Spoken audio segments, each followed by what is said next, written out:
They say laughter is the best medicine, and clearly you all agree with that. The feedback on part 1 of this series was amazing, so we're back with round 2. More people laughing at the worst possible moments. Watch what happens when the host of this phone-in show tried desperately to be, charitable, kind.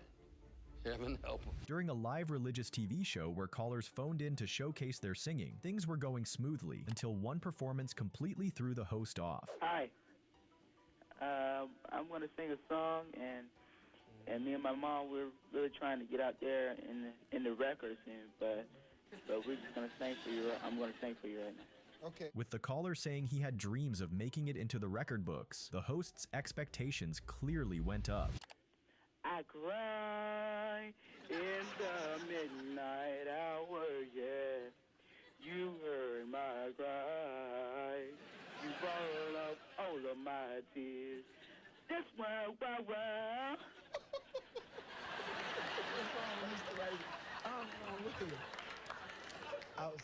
I certainly did enjoy that. And He's crying. he's going out in the spirit. He's getting the Holy Ghost over here. We want to. He has the spirit. He still loves you. We want to get his address. Get his address. And we want to give you a t-shirt here. Do you remember the infamous Arab Idol singer who just couldn't stop laughing? Well, after all this time, he made a comeback. Let's refresh your memory first. I know.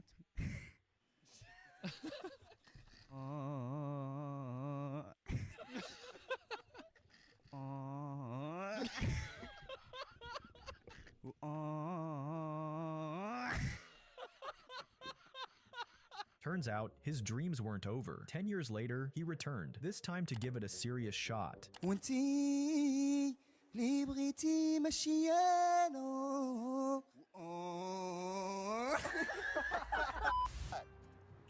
Can I make my phone call? Do I have rights? Can I make my phone call? Who you gonna call? Huh? Who you gonna call? Yo, mom. We know 911. Get your ass in the car. When you're a comedian, people expect every word out of your mouth to be funny, even when you're trying to be serious. And sometimes, that expectation backfires. Donald Rawlings knows that all too well. But I said, and I haven't seen a therapist yet, but I have contemplated it because I deal with, as we all do, childhood trauma. Now, what's the biggest childhood trauma that bothers you? Yeah. You want to know? Yes, sir. I don't even know if I can say this, and y'all gonna laugh at me. I'm not gonna laugh at you. I promise you we're not gonna laugh. When I grew up, right, and I remember, and the way this book came about is because my dad passed away about a year ago, and I had a box of, what, you laughing? Hold the f*** up. What's going on, son? If there were an award for the most outrageous laugh, this guy would win it hands down. I've never heard anything quite like this.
He told me that I was ugly and fat and that I was a bitch.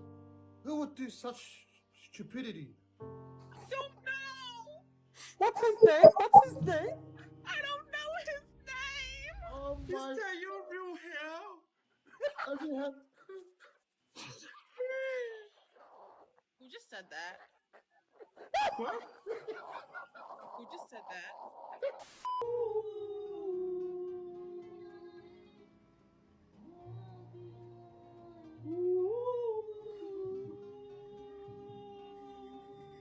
At one time, Kevin Gates folded under absolutely no pressure. I mean, God done blessed me. I got too many blessings. So do you ever see yourself with just one woman? I'm with one woman right now.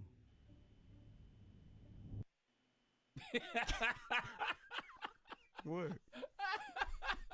At the moment, you know?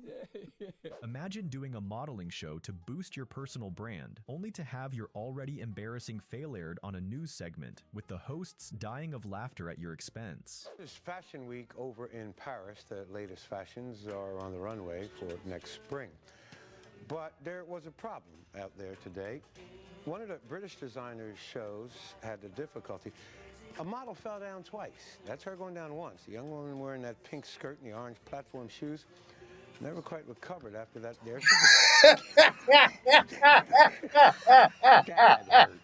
that was uncool. That's embarrassing. This is at least the second time.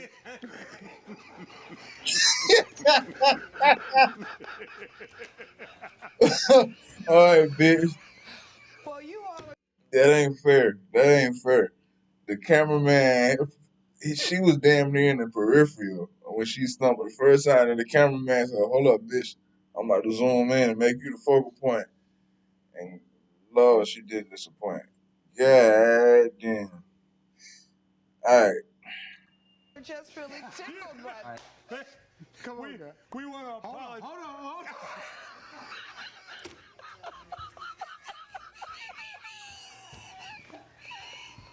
Joburg is full of characters, joined by one of them right about now. My lady, introduce yourself. What is your name? Conservacious Glamazon with 2 Z's and 3 N's.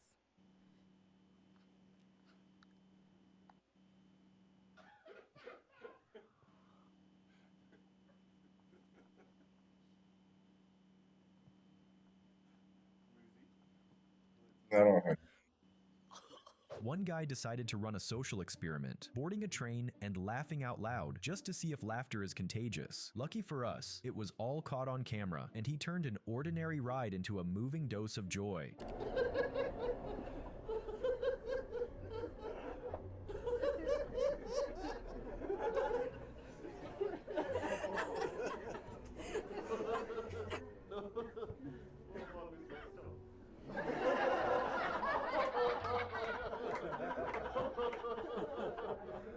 It's me. That's my goal for 2019. 16 years. How long you been faithful?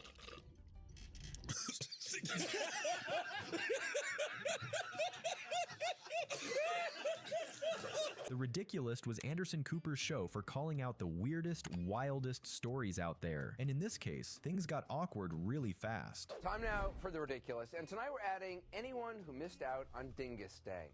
Yeah, it's a Dingus Day. He was already cringing at the organizer's attempt to explain the humor behind the name, but that was just a glimpse of the awkwardness still to come. It caught on because, for a number of reasons. Dingus, first of all, is a funny word. It's spelled with a Y. People don't know what it means. It's funny because it's spelled with a Y.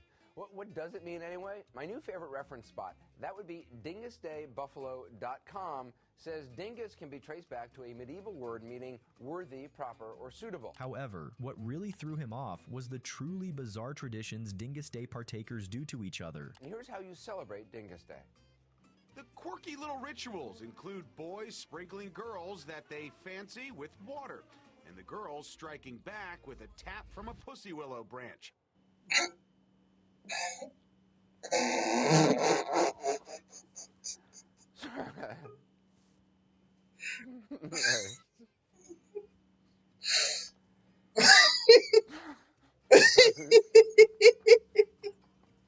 not gonna let you do that.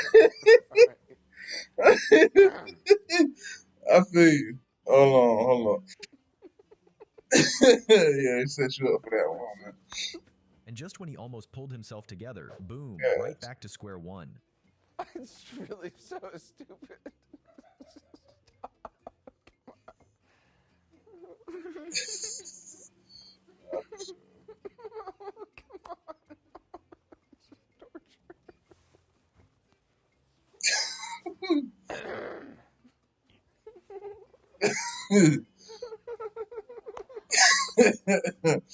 Yeah. Just gotta let it out. Just gotta let it out. Forever. It is now my great pleasure to pronounce you husband and wife. Frank, you may now kiss your bride. What started as a wholesome segment about a couple who got married in their 90s quickly went off the rails when the 95-year-old bride dropped an unexpected innuendo. And I said to him, if you don't lay on me with that on tonight... Oh, stop now! Get out! I will lay on you. No! Did you really say that? Sylvia! Go, Sylvia! Yeah. Oh, we are so happy for you. Harrison Ford's done countless interviews over the years, but this is the hardest he's ever laughed on camera. Cheer up. Well, you know, it's a bit of a bleak day. Yeah, no, it's not. It's a lovely day in London, and let's keep it that way. I'm sorry. This is not the introduction we were promised. Bring me on with a little happier music. Gary, help yourselves. I notice there's nothing left for me. Cheers, Ryan. Oh, I needed that. I've warmed up. Morning. Yeah. Cheers. Cheers. What a morning. You know I don't drink. Good morning to you, Michael. Thanks for the points. Hi, Lisa. How are you this morning? Great to Really? be here as a boy. Always loved planes. It's a fantastic, exciting morning to be in front of one. It is. And you got a big one too. 3 million points. You were right, Lisa. It is a big one. What was that? It was a big plane. Now to the story of a pig that is inspiring others. One pot-bellied pig has certainly endured his share of problems. Chris P. Bacon was born without the use of his cycle. Chill.